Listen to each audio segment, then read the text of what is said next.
Hi, this is Dr. Corey Maas on Looking Your Best, and today we were talking in our patient quality care conference in our practice about the things that a lot of questions that come up, and one of them that frequently comes up because there's so much technology on the market now for laser hair removal, and the question is, which machine is the best?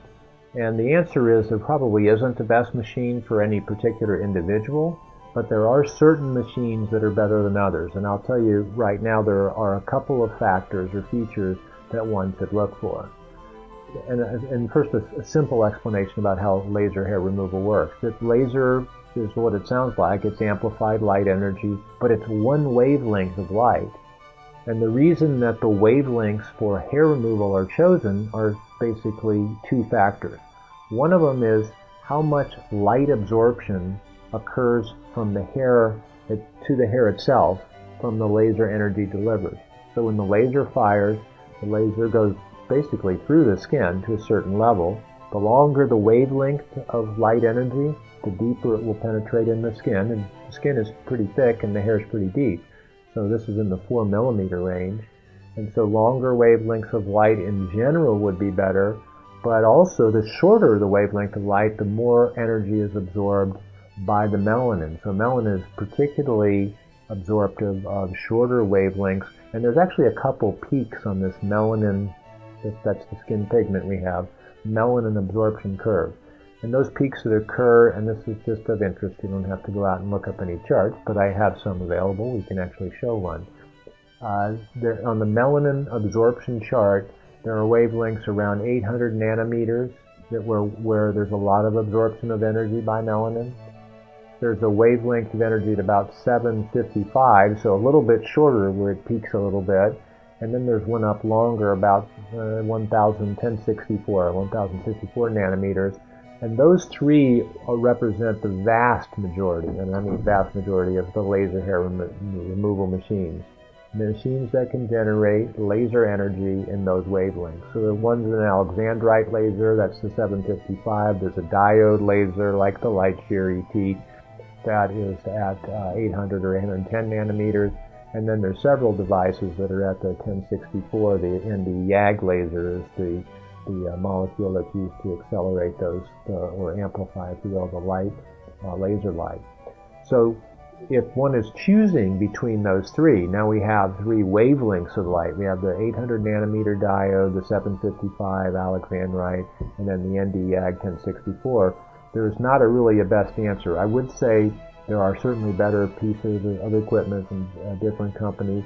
I've chosen the light shear ET as the duet, mostly because the spot size is about this big around, and it's completely painless, so we can cover large areas of hair in a very short period of time and have no pain, because I think, it's almost completely painless when we use the light shear duet head, and you feel a little tingling basically. That is a big benefit, because historically pain has been an issue with hair removal. Now, when I compare it to waxing or some of the other methods of removing hair, it's really not that painful no matter which of the devices you use or which wavelength you're choosing. So that wavelength, the 800, it's in the middle. It's very high on the absorption curve. It's not a really long wavelength, so if you had particularly thick skin, that wouldn't be as good, but it absorbs light energy very efficiently. And then the longer wavelength, ND-YAG, might be used for darker skinned patients in a lot of cases, because it's a lower on the melanin absorption curve. With that said, we've got ways of adjusting, in fact, all of the devices, the alexandrite, the diode, and the ND-YAG that are designed for hair removal can all be adjusted to skin color and type. So really, even African Americans can do laser hair removal, and many actually need it. There's a condition called tinea barbae, where the curly hair gets stuck underneath the skin on the neck where they're shaving, and that causes a lot of problems with skin bumps and inflammation. It's unattractive. It can even cause some scarring, and those patients are very, very good candidates for doing hair removal, a long-lasting treatment for the permanent reduction of hair. And one last qualifier I'll say when we're talking about these devices, that laser hair removal, we call it permanent hair reduction, At any given time when we're treating somebody, probably 60 to 75% of the hairs are growing, and we don't want them to be long. We want to shave them flush with the surface in preparation of the treatment. But we also know that some of the hairs are resting, and unless there's actually a hair in the hair shaft, in the tunnel through which the hair travels, then there will be no heat absorption, and those follicles will be undisturbed, unheated, untreated.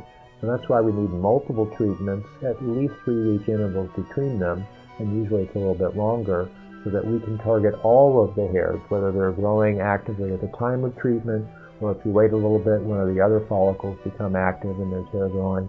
So that's an important concept. Hair removal takes several treatments to accommodate for the resting phase of the hair growth cycle. 3 basic technologies. I didn't really name any names except the one we are using. They're all very effective, and largely it's the hands of the operator. It's sort of simplified as they've tried to make it. It really comes down to the expertise of the person delivering the energy and looking at the skin tissue and laser interface, watching that reaction and making sure we're maximizing the energy delivery and destruction of hair and hair follicles, and minimizing the chance of skin injury where you get blisters and sores and have to do wound healing.